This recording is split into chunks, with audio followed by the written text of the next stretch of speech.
Oh, hello.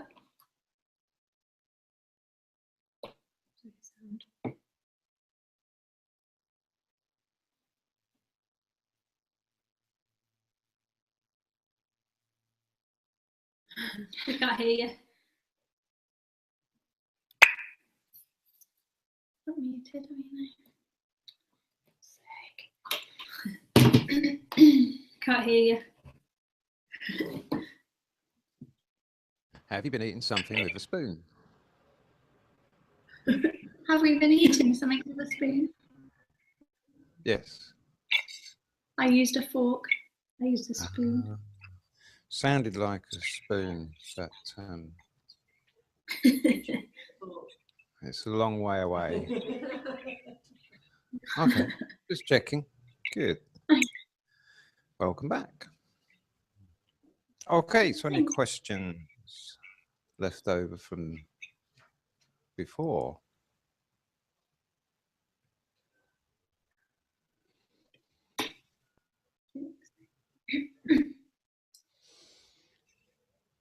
Okay, if you look at page 9 in section 3.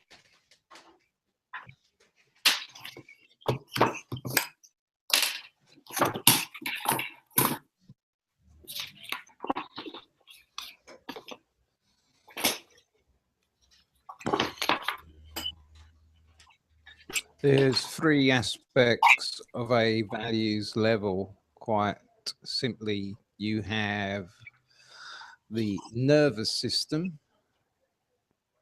which is the container,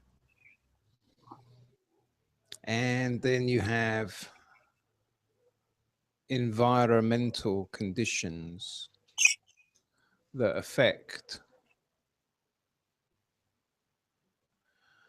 both the values content and the nervous system itself.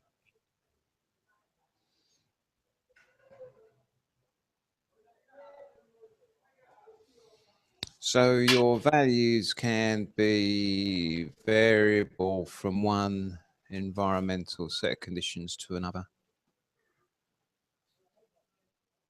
You know, if you're living suddenly in near Arctic conditions and all you've got to wear is shorts and short socks, your values will change in certain areas of your thinking.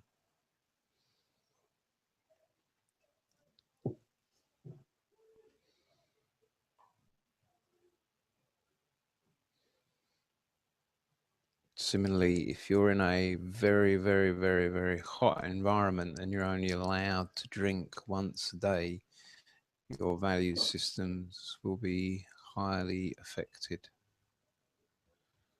And your nervous system too.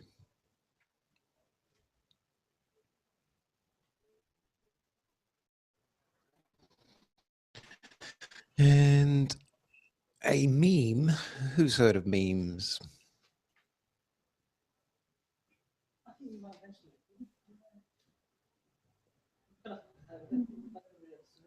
Well, memes are a kind of little story or a bit of a legend.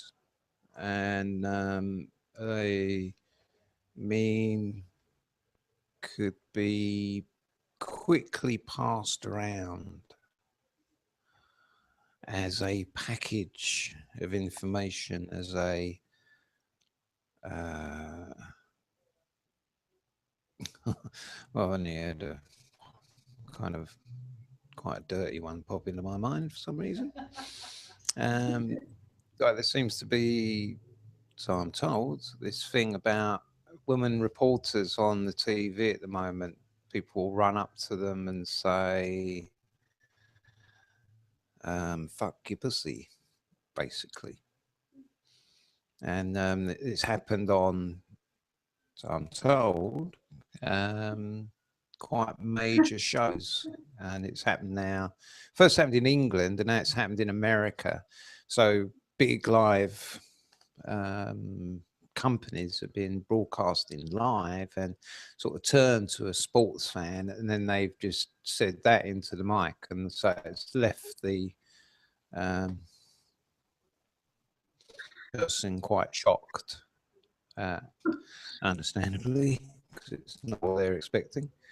And yeah, that is, it's interesting. None of you have heard of this one, but if you looked on YouTube, you could find it. You have to leave to your imagine what you have to type in.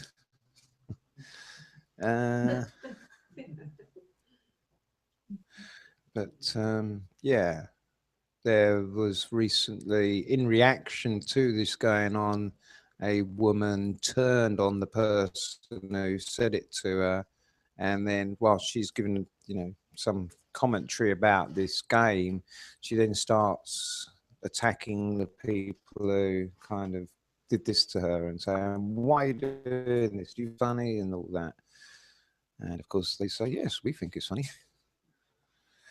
So it isn't the words as such. It's like the meme would be the thing of like photo bombing or jumping into a picture or jumping into some kind of presentation that you're not part of, and then you become somebody through that. So that's the real meme in structure. You know, the actual content could be variable, but I guess this is an advance. What I've just mentioned is an advance on photo bombing. You know, you do know what photo bombing is. Yeah, if you get cute little seals.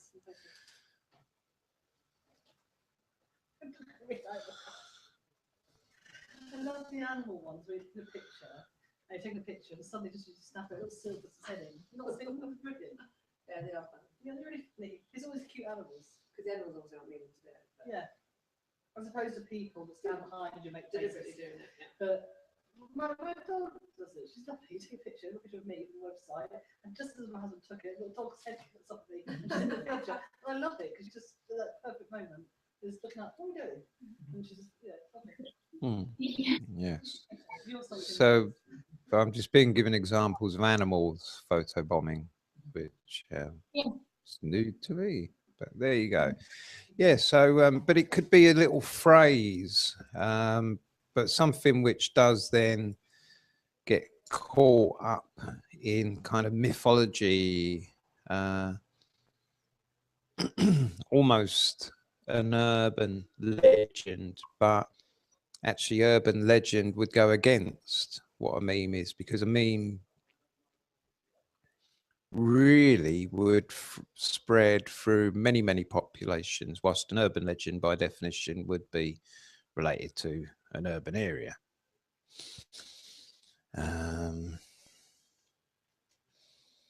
So some old memes would be phrases that we have like many hands make light work, or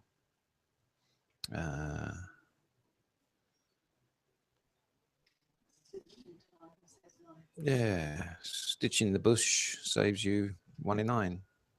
I didn't heard of that. You didn't ever heard of that? No, I keep saying yeah. Stitch the bush. Yeah, a stitch in the bush saves you 9 crows.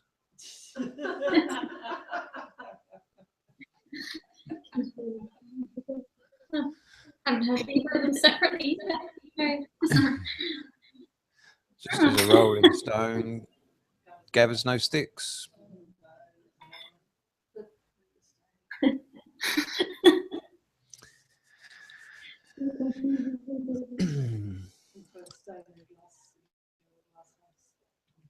So memes, another example perhaps of memes will be things which get said about a particular race or about a religion. And I'm quoting here, all packies stink was one that was imparted in the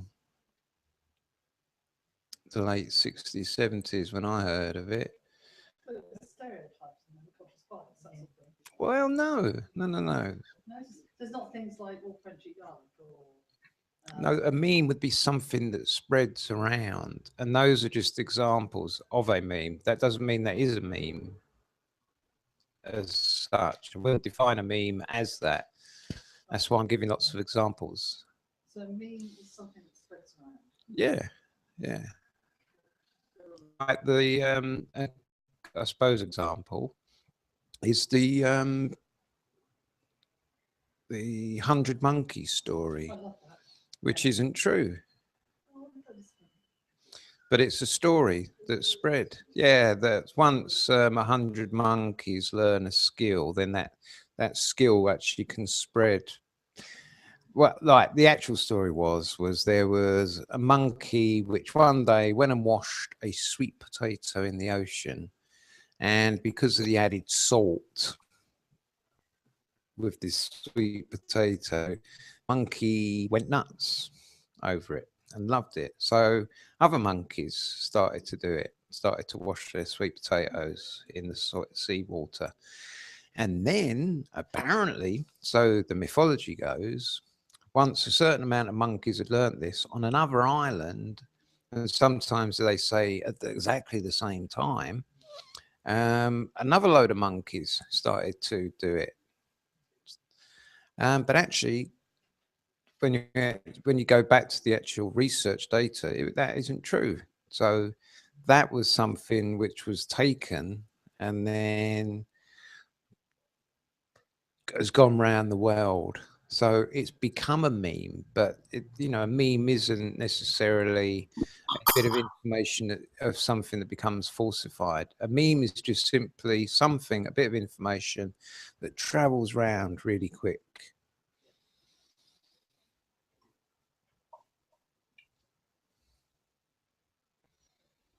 Oh, it's funny, that. Yeah. Well, I used to, I think I quoted the 100 Monkeys story as a example of quantum thinking, and then discovered it wasn't. Yeah, so quietly stopped quoting it. Does meme actually stand for something? No, other than Mimi, I guess. I don't use it. It's gonna be something Yeah, stupid, there but can not- be, yeah. That's why I'm saying it isn't just about a reframe or a falsification. It could be, well, I don't- if this was a true meme, it could be, if you was living in wartime Germany, if you're Jewish, you could die young. That could be propagated as a meme. Yeah, well, it's propaganda from me, man. Can be. So It like is. careless cost You lives can and only those know things. that it's a meme once it's spread across populations or widespread. Mm.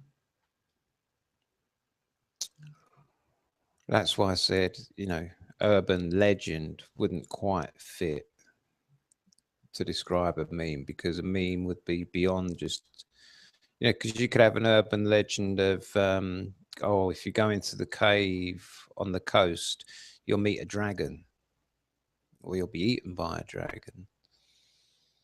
And so only probably local people would know that. So that wouldn't be a meme because it hasn't spread where people go, oh, if you go in a cave, there's a dragon.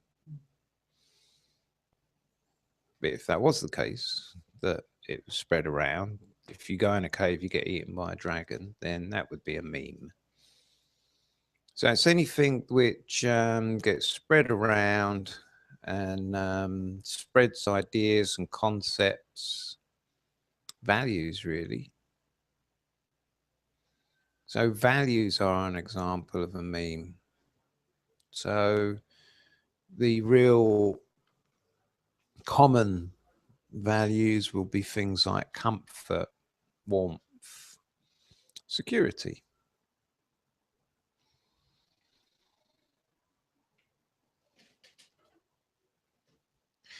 Now, once you know someone's values, you can aid the person in all kinds of ways, because it will give you most often the largest leverage.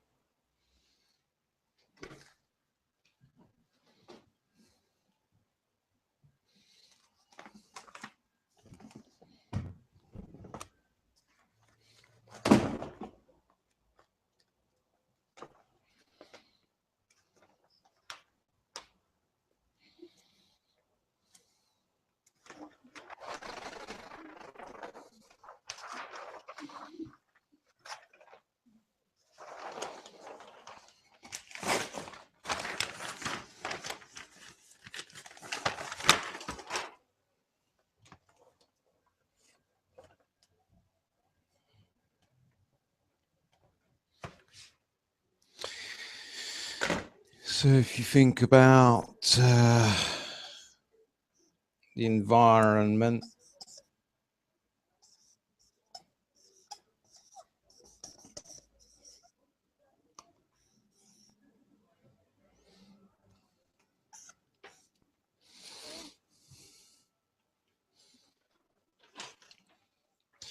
so the environment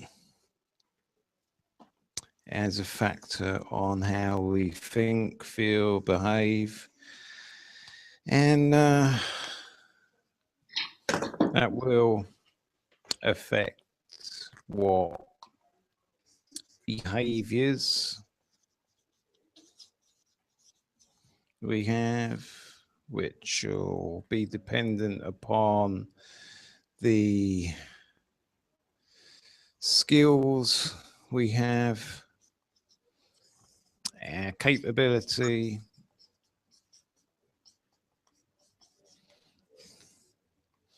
our beliefs. But what will work at the higher level are values, because values will be what determines what belief systems, what beliefs we have come out. Our values will affect our environment. They may change our environment. You know, someone lives, well, if just someone lives in a messy place, they will reach maybe a threshold value where they say, right, enough is enough. Now I clean up. And then they will do it. So values are one of the ways that you will create the biggest amount of change. And they will have an effect on someone's identity as well. Because it's your values that will really mean how you express yourself, how you act out in life.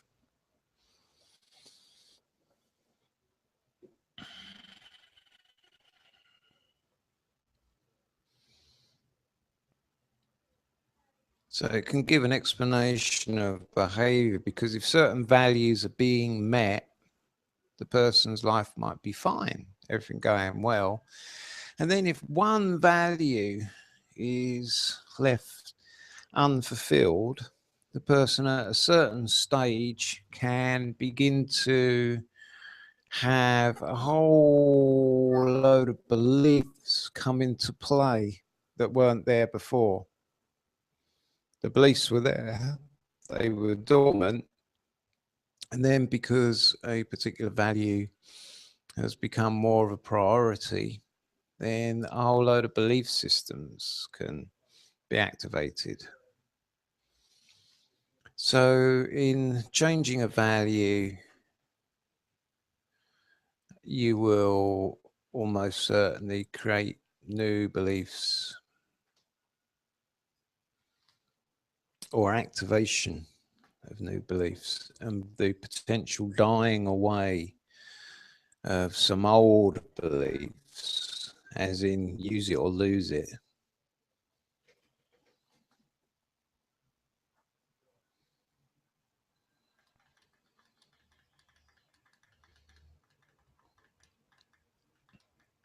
So the simplest way to find values is to ask.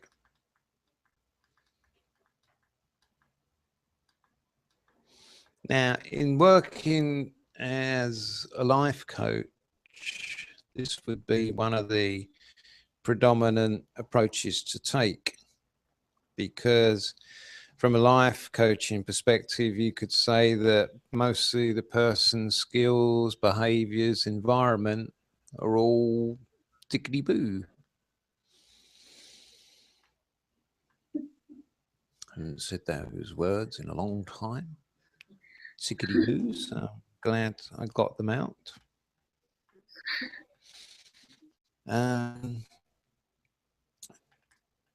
So, yeah, you might work with them, their life's going pretty well, it's all pretty good, but then you begin to work with their values and you can then heighten their experience. They can find life gets a lot easier, a lot smoother. They actually find maybe that their money, income increases, things like that. They work less, things like that. So their life can become streamlined. You know, like there's a certain mindset that says, well, you have to work hard to get money. Well, that's not always true.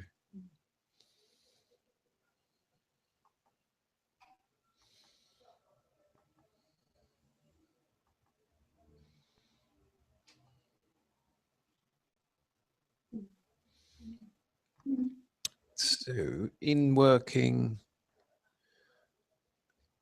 with someone's values, there will be areas to look at.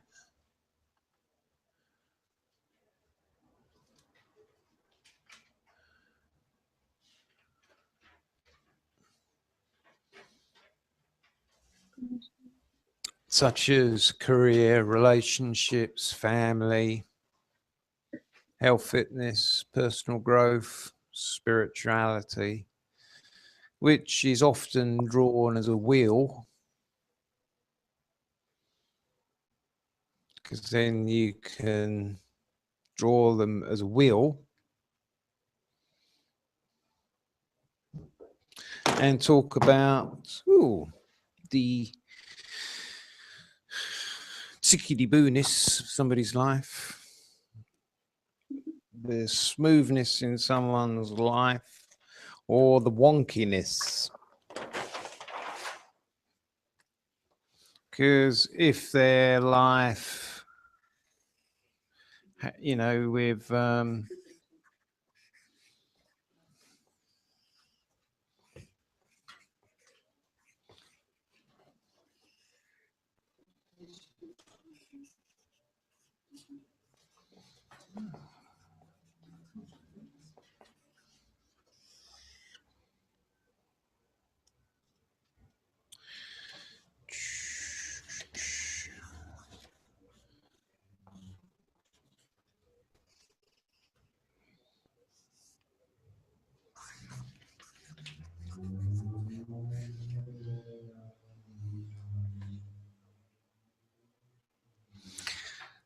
most important one is leisure time as well. You got to have that in there.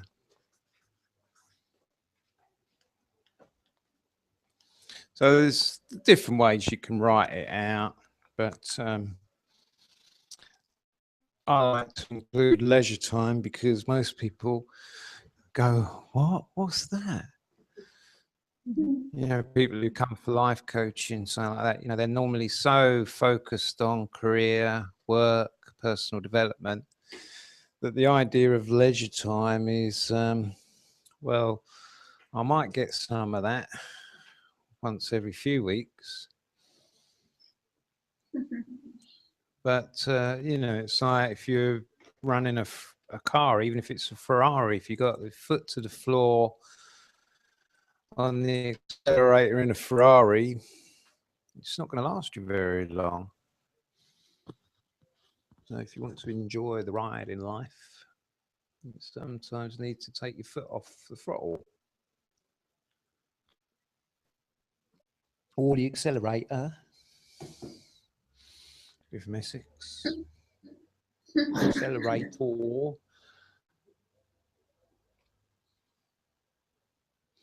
So that can all be a good metaphor for introducing, then asking someone about their values. So you could just simply say to someone, okay, if you was to look at your wheel of life, where would you say needs the most attention? And sometimes people will actually avoid the area they actually need to face. So you need to keep that in mind and all. Yeah,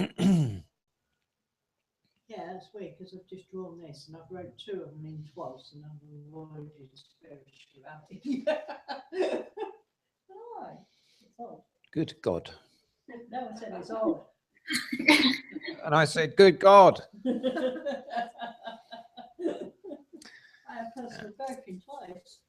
Interesting. Yes. Well, I don't like to call it personal growth in case I end up with one. I have to have it removed. So I like to say personal development. Okay.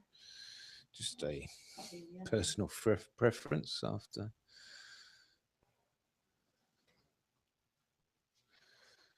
Yes. Anyway, so yeah, I would say to the client, okay, which area would you most like to focus on first? Because sometimes in looking at someone's values, why you're doing it is to allow their life to get smoother, actually be generally easier, happier. And that might mean that you have to look at several areas of their life, because there can be conflicts. There never has to be. Everything can be resolved.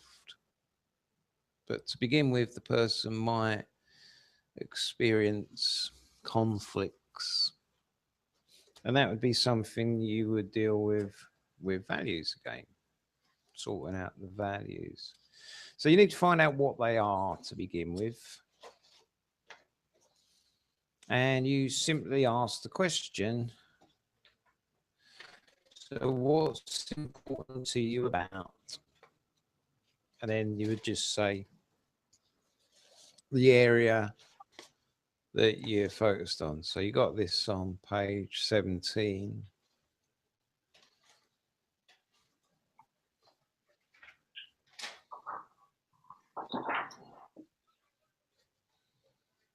And you just keep asking that question repetitively until you end up with a list of what's important for that person. Now, some people might have a go at answering by saying, oh, yeah, health, yeah, that's important to me because I want to live a really long time and be happy. So what I normally do is prep it by saying, what one word comes to mind? Because the true values will have one word to them, because they will be more abstract, or there's more meanings that can come from the word.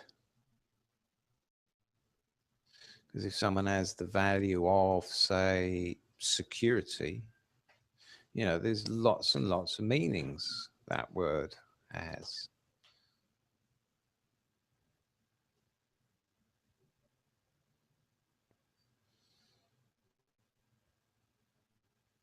Now, some people will still come out with a shortish sentence, but you know, you can often get it to one word if you want to, by then saying, and what's important to you about blah, whatever they've then just said, because you'll be going higher and higher up the level of abstraction. You want to be fairly gentle in eliciting someone's values, in talking about someone's values, because they can be real tender points or hot spots for someone. So if you just laugh when someone says a particular value, someone could feel very traumatized.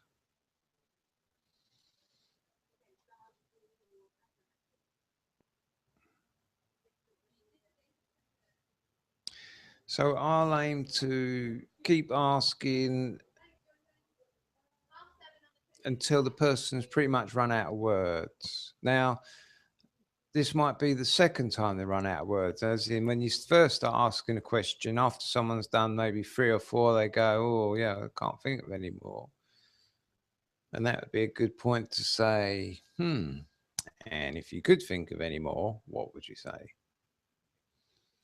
Or you can just say, well, those are probably your more conscious ones. What I want you to do is allow your unconscious to come through with the rest of them. So if I ask the question again, just notice what comes to mind. When I ask what's important to you about, and then see what happens. So you will get the first little pause or break, and you keep on going through that.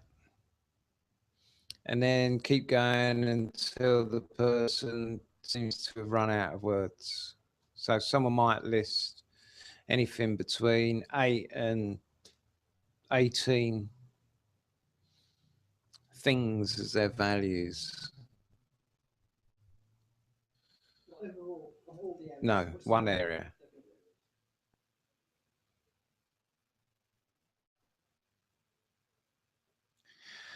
And that is when I'll ask them to put them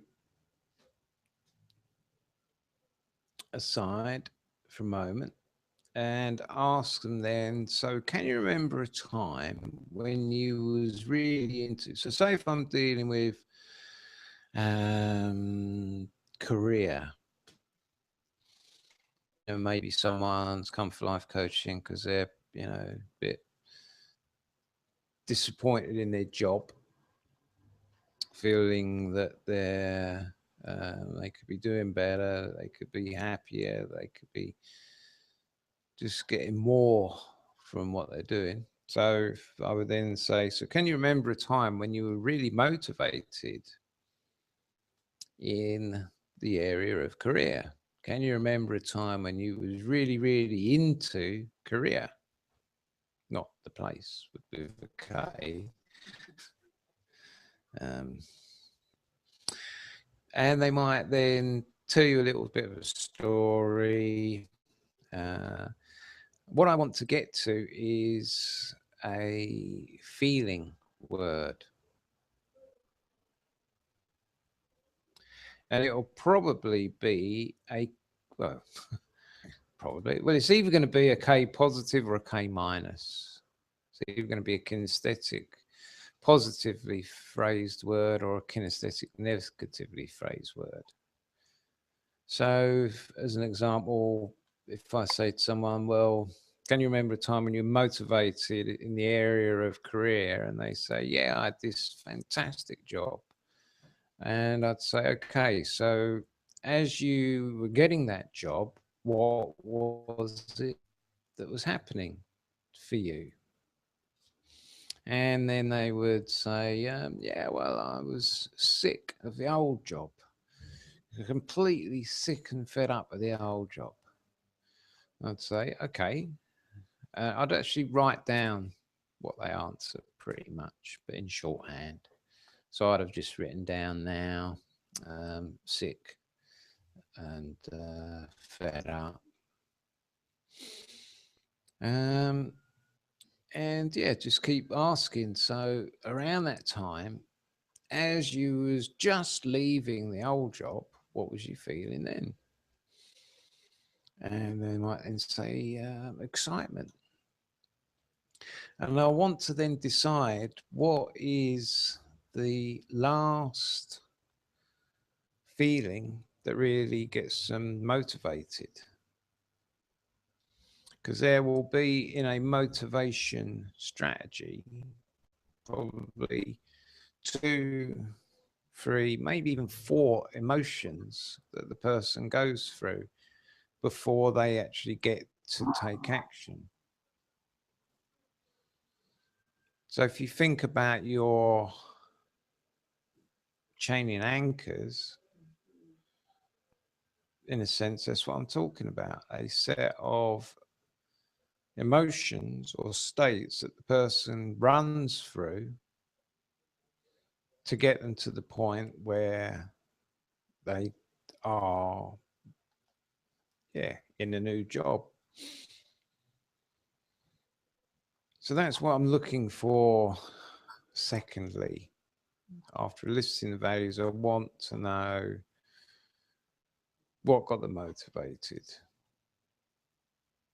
So I'll also, in asking that question, be paying attention to their physiology. So I'm looking for whatever word, whatever feeling word seems to have the most juice to go along with it.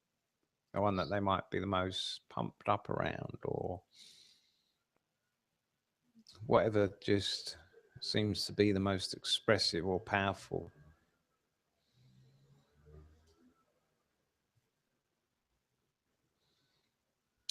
And then threshold values.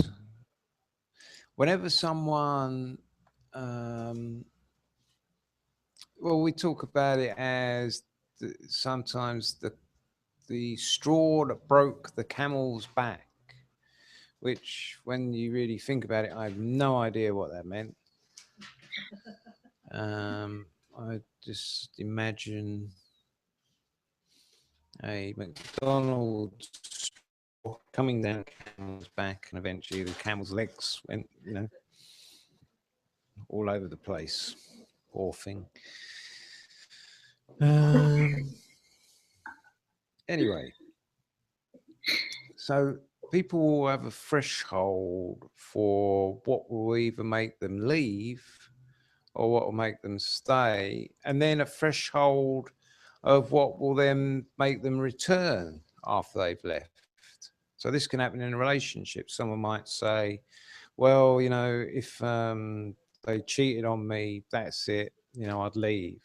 And what would get you to come back? They'd say, oh, well, if they won the lottery. Or it might be, well, if they said they were pregnant, then I might come back to them.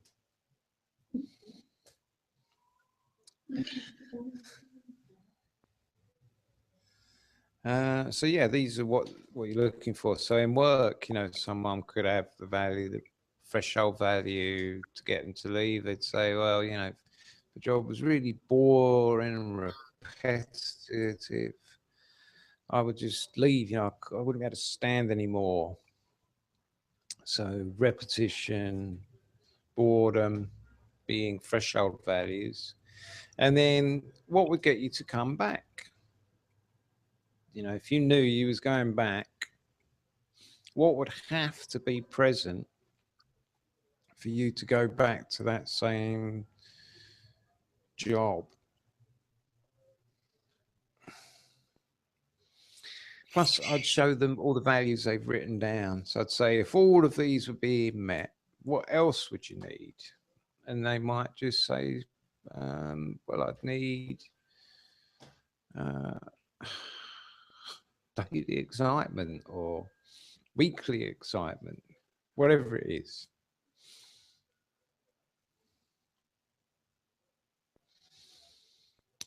So often that is it.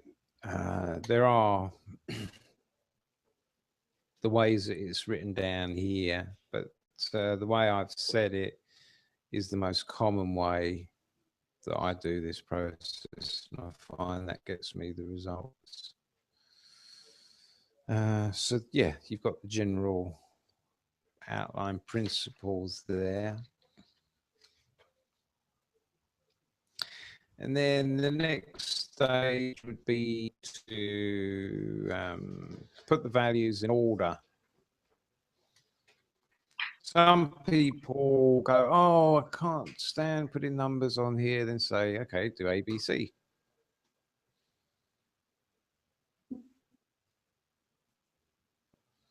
So that can work quite well. Really, you just need to get a order of the values.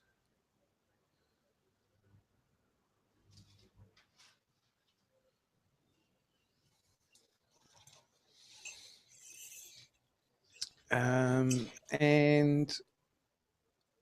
I want to make sure that those values then support one another. So, for instance, if someone's got a list of values, well, I could nick the ones from here. So I'll say to the person, okay, so these are your values. Now you've got motivation, breathing, radiance, waking, feeling good, mental clarity, looking after self. So does motivation support you breathing? And then they might say, actually, now you said it like that, no, breathing supports motivation. I go, great. So I then rewrite them and then I say, okay, so you're telling me that breathing supports motivation. And does motivation support you having radiance? And they might go, yep. And then I say, and does having radiance support you waking and feeling good? And they go, yep. And then I might say, and so does waking and feeling good support mental clarity? And they go, actually, again, yeah, these two are the wrong way around, because waking and feeling good really does support looking after the self, and it's looking after self that leads to the mental clarity.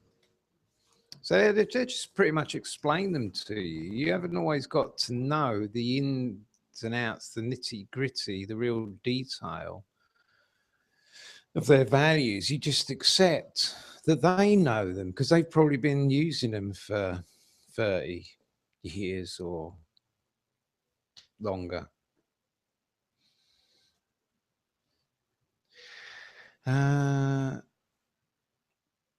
So the order may not make much sense to you. You might look at it and think, well, that doesn't make sense to me, because I think if you're motivated, then you'll actually do more breathing. It isn't about you. It's about what works for the client, because each of those words will have their own meaning for the client. So their sense of breathing can be very different to your sense of breathing. Their sense of radiance can be very different to your sense of radiance.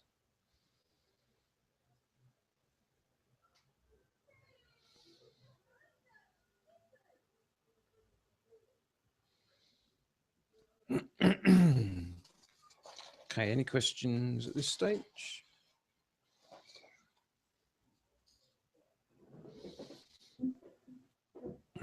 Okay, so cool.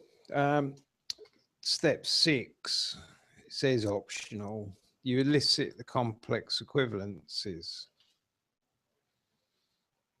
And, or also ask for the opposites.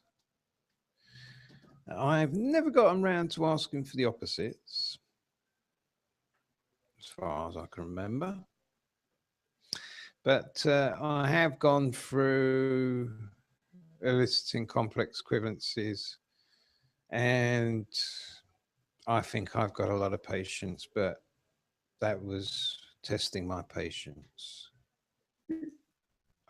I just into a bit too much detail, and I got lots of information out of it that I then had no idea what to do with. So that's why it says optional.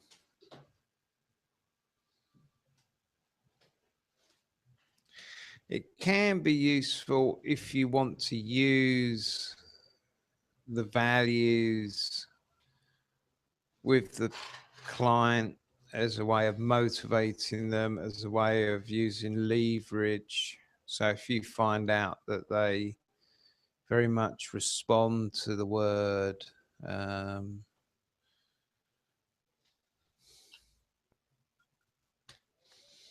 motivating, say if that really gets them going in a positive way, you could then keep using that word with them. Because you'll have an anchor, because this is what they are anchors for the person.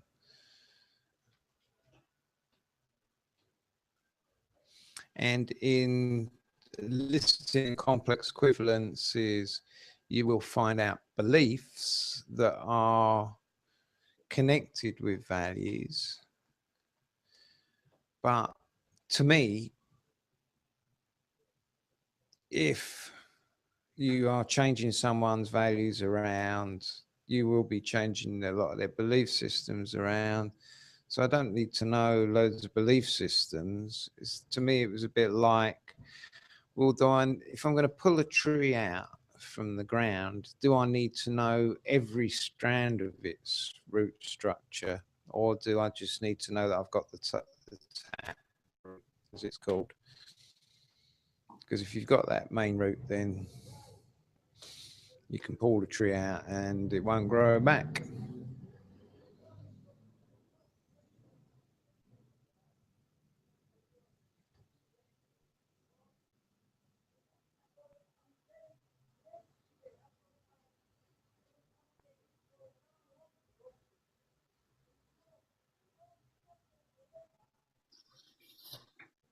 Okay, so who would like to have their values elicited?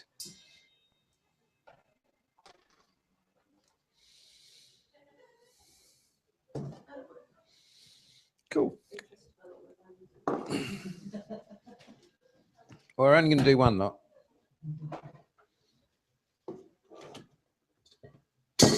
Have a seat.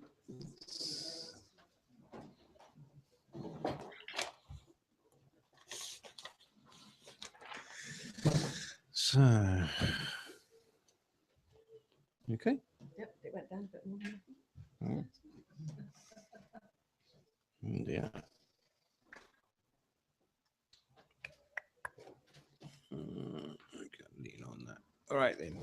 So I'm going to ask you, firstly, which area of your life are you most interested in knowing the values? Or what values are you most interested about in your life? Probably not family or health and fitness. Mm-hmm. So, it's a toss up, isn't it?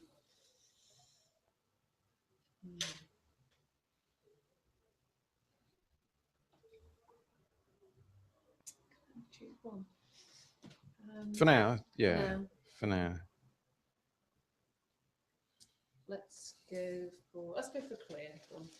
Okay. Good choice. So, what's important to you about career? First thing that comes to mind. Being happy in my work. And what else is important to you about career? Satisfaction, which comes along with happiness, but feeling like I'm doing a good job for others, job satisfaction. Mm-hmm. And what else is important to you about career? First word comes to mind. Working with others. Mm-hmm. And what else is important to you about career? Achievement for, not necessarily for myself, but feeling like I've got an end result and working towards something. Mm-hmm. And what else is important to you about career? Having the right conditions to work in. Mm-hmm. And what else is important to you about work and career? Enough money to, doesn't have to be lots of money, just enough money to do the things I like to do. Mhm. So, just enough money, did you say? Yeah, just like my holidays and box of wine and have my fun. Mm. In other words, I don't need to be rich. That's not the reason I work. It's so Well, then it's also the reason you're not rich. If you have that kind of value. I don't think being rich would make me happy. Mm-hmm. Although it's always nice to win the lottery Right. Okay. because then it gives you opportunity. Do you do the lottery? No. You're not really in the category of winning the lottery, I'm afraid. Okay. So, what else is important about career? Variety. Variety. And what else is important about career? Fun. Mm-hmm. And what else is important about career?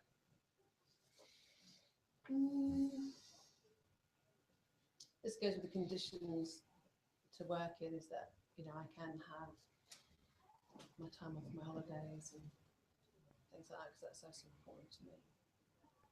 All right. So, what's important? Career is holidays. Heard that before somewhere. Having It's an old joke. Best part about my job is I wouldn't say that's the best part of my job, no, because no. Well, I'm talking about a joke. It's all right.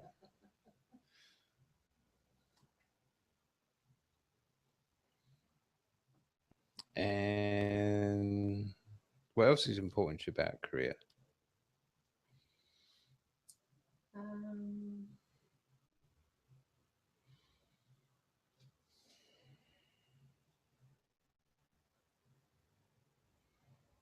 it's a good thing to do, that others will think what I'm doing is a good thing. Yes, for instance, I don't want to be selling stuff to people that Mm-hmm. isn't good for them and stuff like that. Mm. You know. Mm-hmm. So, what else is important to you about career? That I like getting up in the morning and looking forward to going to it.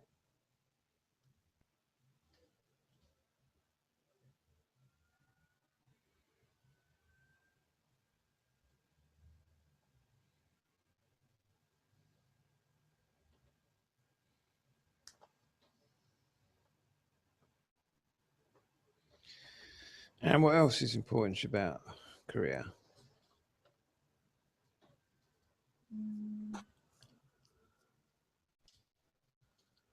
The manager helps if you've got a good manager to work for.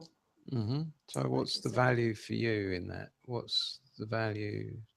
What's important to you about that? Less stress if you have a good manager who knows how to manage properly and knows what they're doing. Mm-hmm. Because of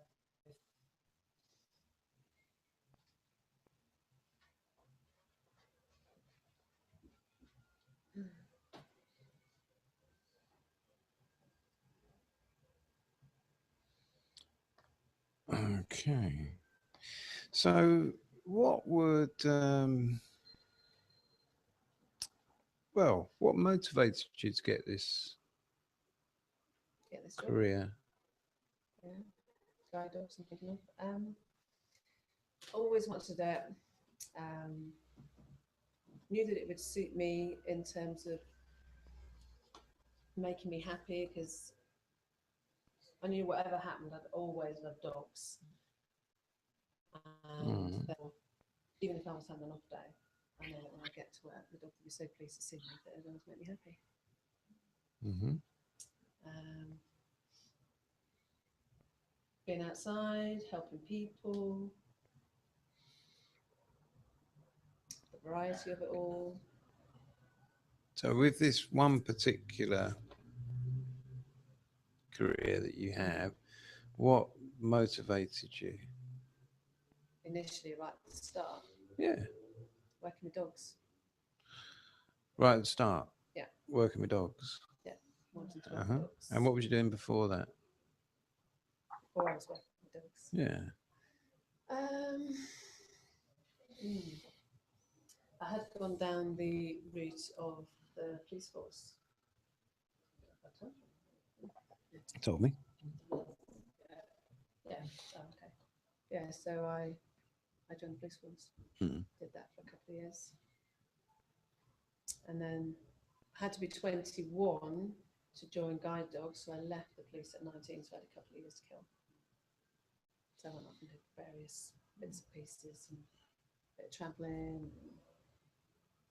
Go off to find yourself. That sort of stuff. Mm. And so what was it that motivated you for To this career? do the guide dog thing. Hmm. Well, mainly the wanting to work with dogs and work with people and be outside. Mm-hmm. They're the main ones. And what's important to you about being outside? This makes me feel happy. I Yeah. love being outside. Yeah, I feel alive. I feel free. I feel like I'm part of the world. Mm-hmm. Once I'm indoors for long periods, I feel a bit stuck and closed in and need to just get out. So what is it that's important to you about working with other people? I like that stimulation. I like throwing ideas around. I don't like being on my own for long periods. I'm Mm-hmm. quite a social person. So working with others in two sense and a team as colleagues, and also helping other people to better their lives as well. So there's the two sides to it. Mm. Okay. And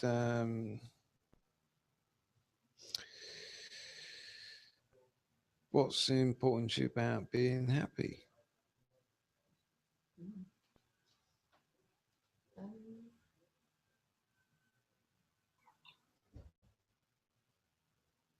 No one's ever asked me that before. What's important about being happy? Well, important to you.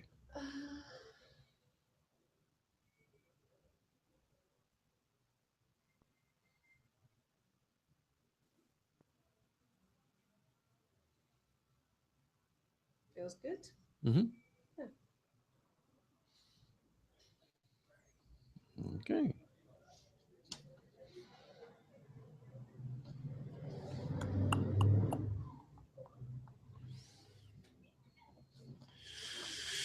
Okay, so what would have to happen for you to leave the work you was doing completely? I mean, just hand your notice in and get out of there. What would have to happen? Something major. Yeah. Either a massive pull to something, which would be winning the lottery if I played it. Mhm. So I didn't have to work. Or a massive stress, but it'd have to be a massive stress. Yeah. Leave. Hmm. What about if you had all these in place, including being happy? What would have to happen for you to just say goodbye?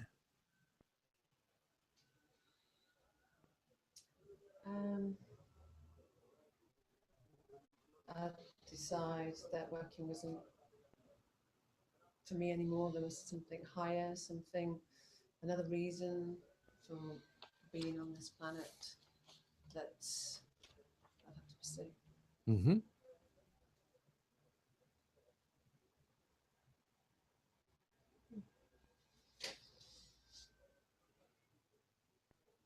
So you've mentioned really a higher reason or massive stress. Which one do you think it would be more likely to get you to leave your job? The wanting to search other reasons. Yeah. Yeah. Okay. So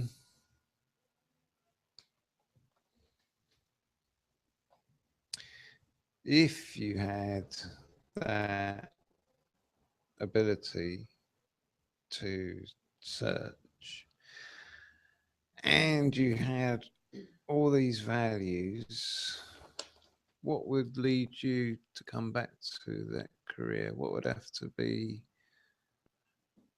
happening for you in career or the workplace for you to come back to it? So I'd left to go on to pursue. Yeah. Yeah. Decided to come back. Yeah. It'd be that I didn't find my answers and realised that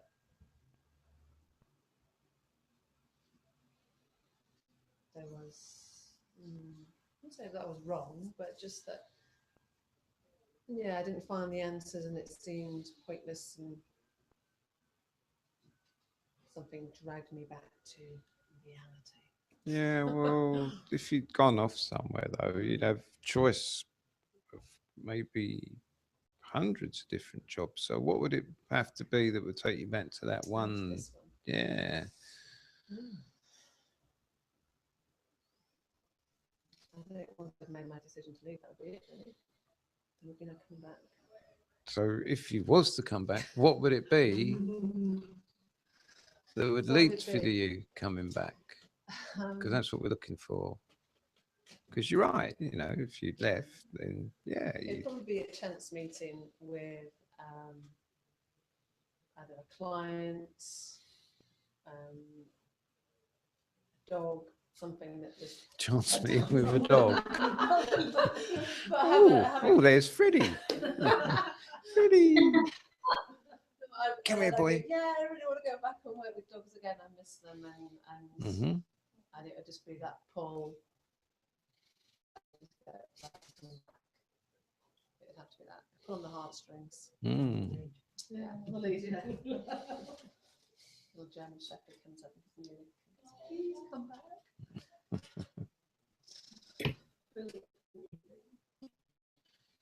It'd be a pull on the heartstrings. Excellent. So we now have a list of 15 items, 15 values here. So next step would be to, I've never done this before, so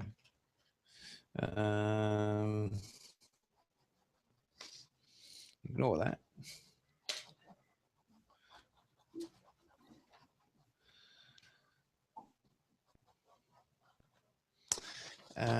I'd like you to rank these in order of importance. So if you could only have one, which one would that be? That would be your number one. And then if you could only have that one plus another one, look down the list and think, oh, well, so I've got that one. And what else would I have or settle for? Okay. Okay. Go for it.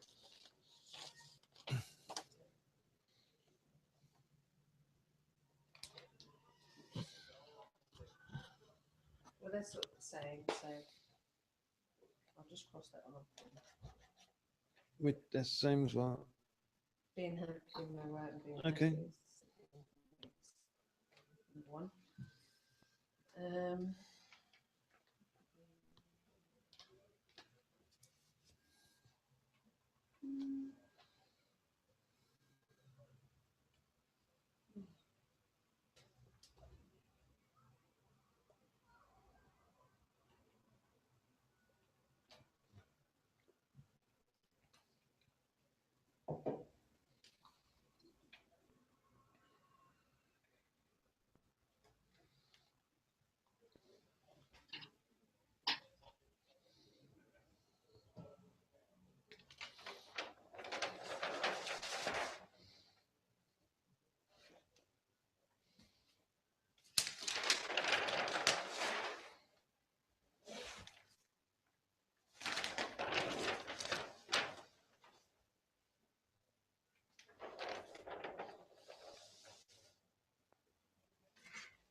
Bless you.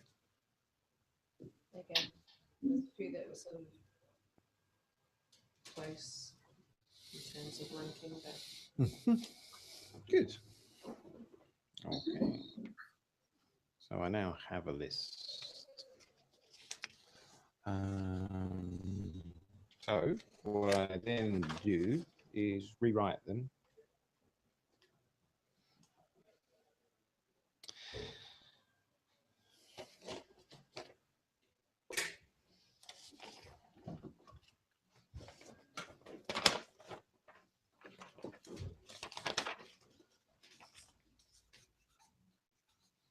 And I only take the first 6.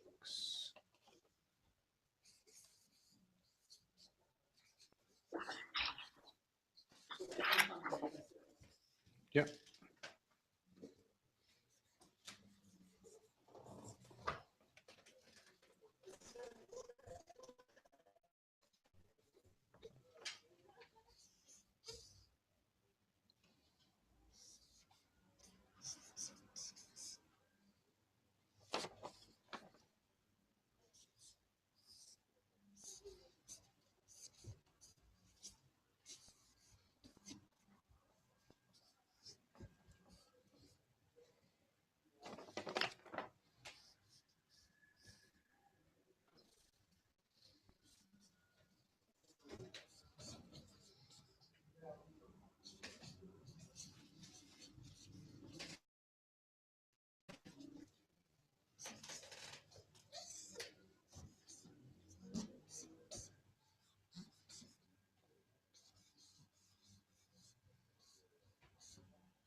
So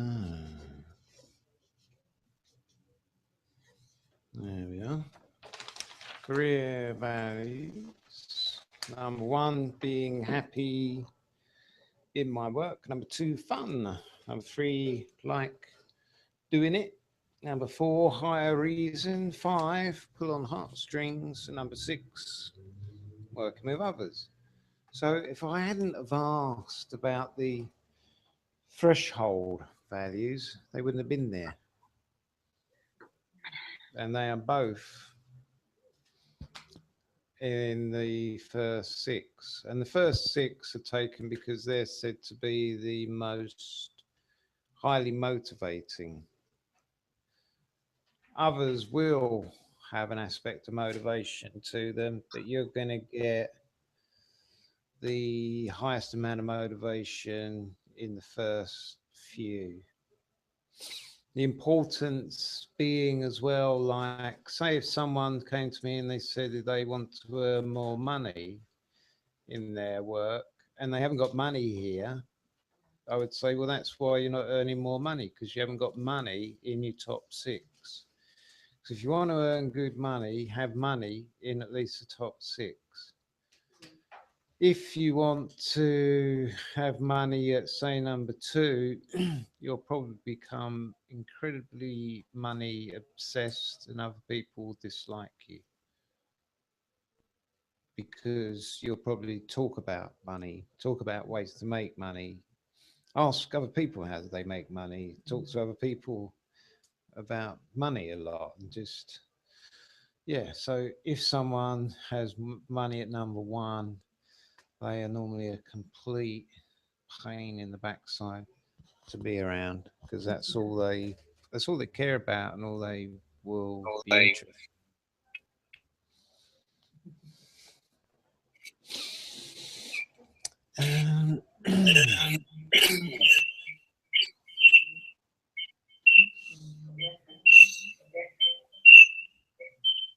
Uh-oh. Australia's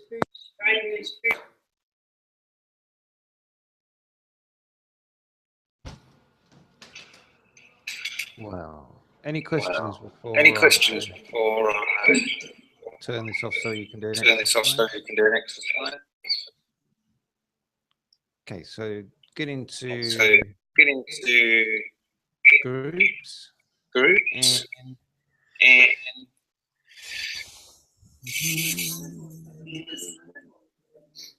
What do you do with that? of course.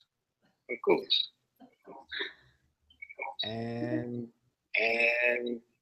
just elicit the values from one person. Going through the threshold and the motivational one. And then we'll see what the time is. Okay, any questions?